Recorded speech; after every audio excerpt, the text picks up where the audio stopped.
وہ ظالم بادشاہ جس کے سامنے پوری مصر کی دھرتی لرزتی تھی، اس کے ایک اشارے پر کئی زندگیاں ختم ہو جاتی تھیں، اور اس کے ایک حکم پر سینکڑوں لوگ غلام بنا لیے جاتے۔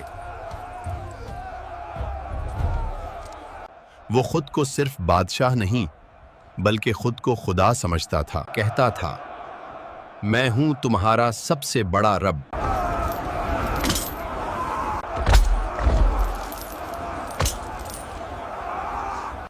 فرعون ایسا ظالم بادشاہ تھا جو بنی اسرائیل سے بھاری بوجھ اٹھواتا تھا اور انہیں بھاگنے سے روکنے کے لیے ان کے پیروں میں زنجیریں ڈال رکھی تھیں۔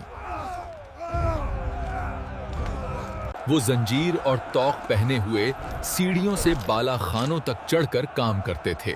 اکثر ایسا ہوتا کہ سیڑھیاں چڑھتے ہوئے کئی لوگ گر کر شدید زخمی ہو جاتے، لیکن فرعون کو اس کی کوئی پرواہ نہ تھی، کیونکہ اس نے سب کو غلام بنا رکھا تھا۔ اگر کوئی بھاگنے کی کوشش بھی کرتا تو وہاں سے نکلنا اس کے لیے ناممکن تھا، کیونکہ چاروں طرف ایک گھنا جنگل بنوا رکھا تھا جہاں خونخوار شیر پالے گئے تھے۔ اس لیے کسی کی اتنی ہمت نہ تھی کہ اجازت کے بغیر کوئی اندر یا باہر جا سکے۔ یہ جگہ مصر کے اصل شہر سے تھوڑے فاصلے پر تھی، اس لیے یہاں فرعون خود کو مکمل طور پر محفوظ سمجھتا تھا، اور فرعون بنی اسرائیل کے لوگوں کو یہاں غلام بنا کر لے آتا۔ پھر بنی اسرائیل کے ان لوگوں پر سب سے زیادہ ظلم کیا کرتا تھا۔ بنی اسرائیل کے وہ لوگ جو شہر میں یا اطراف میں رہتے تھے وہ بھی آزاد نہ تھے۔ فرعون اور اس کی قوم یہ سمجھتے تھے کہ بنی اسرائیل ہماری غلامی کے لیے پیدا ہوئے ہیں۔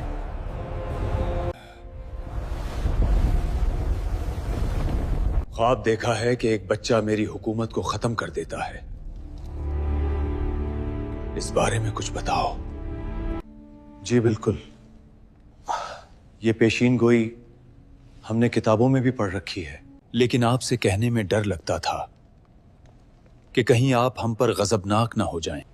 بنی اسرائیل میں ایک بچہ پیدا ہوگا جو بڑی طاقت والا ہوگا، وہ آپ کی سلطنت کے خلاف اٹھے گا اور آپ کی حکومت کو ختم کر دے گا۔ میں ان کتابوں کو غلط ثابت کر دوں گا، وہ پیدا ہونے سے پہلے مر جائے گا۔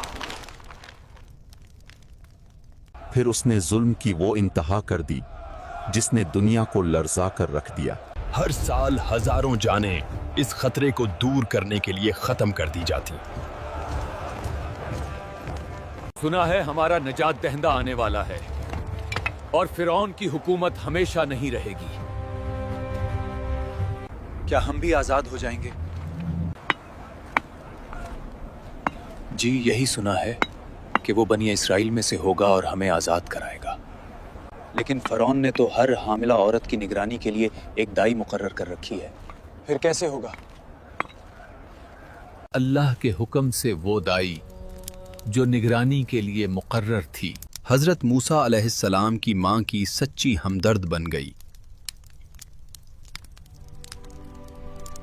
اس نے سب راز اپنے دل میں چھپا کر رکھے اور حمل کی خبر کسی کو نہ دی،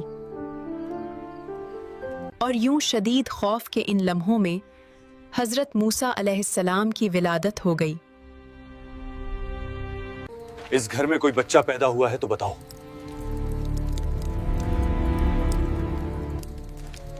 ہمیں لگتا ہے اس گھر میں بچہ پیدا ہوا ہے۔ ماں، سپاہی جانتے ہیں وہ بچے کو ڈھونڈ رہے ہیں۔ ڈرو نہیں، اپنے بچے کو صندوق میں رکھ کر دریائے نیل میں چھوڑ دو۔ یہ اس کے دل میں اللہ کی طرف سے نازل ہونے والا ایک الہام تھا۔ پھر اس نے لرزتے دل کے ساتھ بچے کو صندوق میں رکھا اور دریا کے حوالے کر دیا۔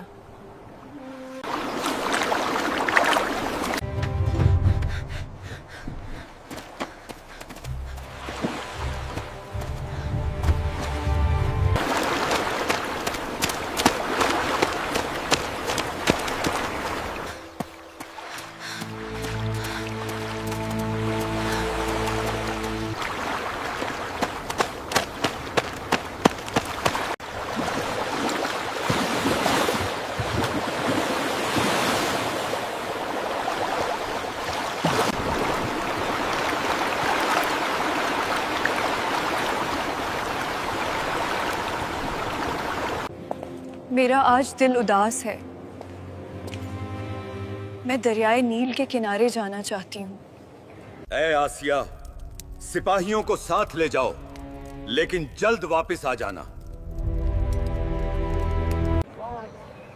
یہ تھی حضرت آسیہ بنت مزاحم، نہایت عظیم، بلند مرتبہ اور نورانی خاتون. یہ وہ خاتون ہیں جن کا ذکر قرآن کریم میں بھی آیا ہے. قرآن مجید میں اللہ تعالیٰ نے انہیں مومنوں کے لیے نمونہ قرار دیا ہے. ان کا شمار 4 افضل ترین خواتین میں ہوتا ہے، جنہیں اسلام میں کامل خواتین کے طور پر مثال بنایا گیا ہے. حضرت آسیہ فرعون کی زوجہ تھیں، مگر ان کا دل ایمان سے بھرپور تھا، جنہوں نے بعد میں حضرت موسیٰ علیہ السلام کی نبوت کی تصدیق بھی کی. جبکہ فرعون کی سخت مخالفت کے باوجود اپنے ایمان میں ثابت قدم رہیں. انہوں نے ظلم برداشت کیے لیکن ایمان سے پیچھے نہ ہٹی. حتیٰ کہ فرعون نے انہیں سخت اذیتیں دیں. روایات کے مطابق شہید کرا دیا، بٹ وہ صبر و استقلال کی علامت بن گئیں. اچانک حضرت آسیہ کی نگاہ ایک صندوق پر پڑی. انہوں نے وہ صندوق پانی سے باہر نکالا تاکہ وہ دیکھ سکے اس میں کیا ہے.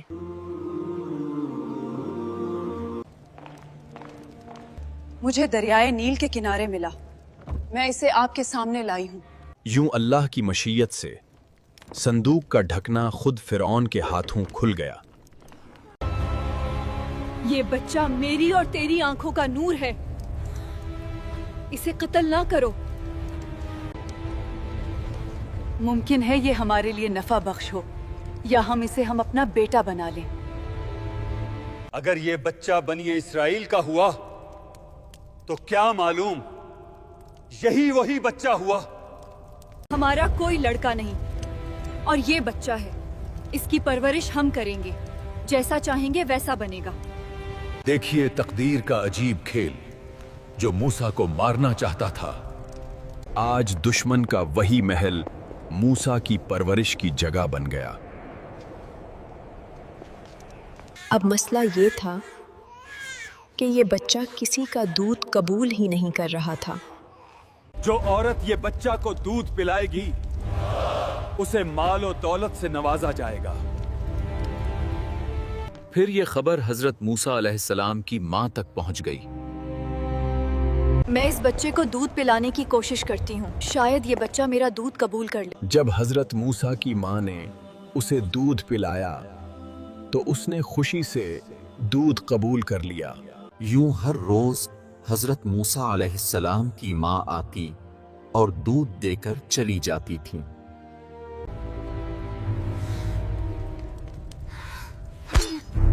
جب آپ اسے اٹھاتی ہیں تو خوش ہوتا ہے، اور جب میں اٹھاتا ہوں تو غصہ کرتا ہے. مجھے لگتا ہے یہ جان بوجھ کر ایسا کرتا ہے. کیا پتا یہ وہی بچہ ہو جو میری حکومت ختم کرے گا. نہیں، یہ بچہ ہے، اسے نہیں پتا کیا کرنا ہے اور کیا نہیں. لیکن مجھے یقین ہے کہ یہ میرے لیے خطرہ ہے، اس لیے ممکنہ خطرہ پہلے مٹا دینا چاہیے. نہیں، ایسا کچھ نہیں. وہ ایک بچہ ہے، بھلا وہ کیا جانتا ہے. وقت گزرتا رہا. نبی جوان ہو چکے تھے. سچائی، انصاف اور رحم کرنے والے ایک عظیم انسان تھے، جبکہ فرعون کی سلطنت میں ظلم بڑھتا ہی جا رہا تھا. ان بیچاروں پہ کیوں ظلم کر رہے ہو؟ ہم صرف فرعون کے حکم کے پابند ہیں، کسی اور کی بات نہیں سنیں گے. ایک دفعہ حضرت موسیٰ علیہ السلام شہر میں داخل ہوئے تو 2 آدمیوں کو لڑتے دیکھا. ایک مومن اور ایک قبطی.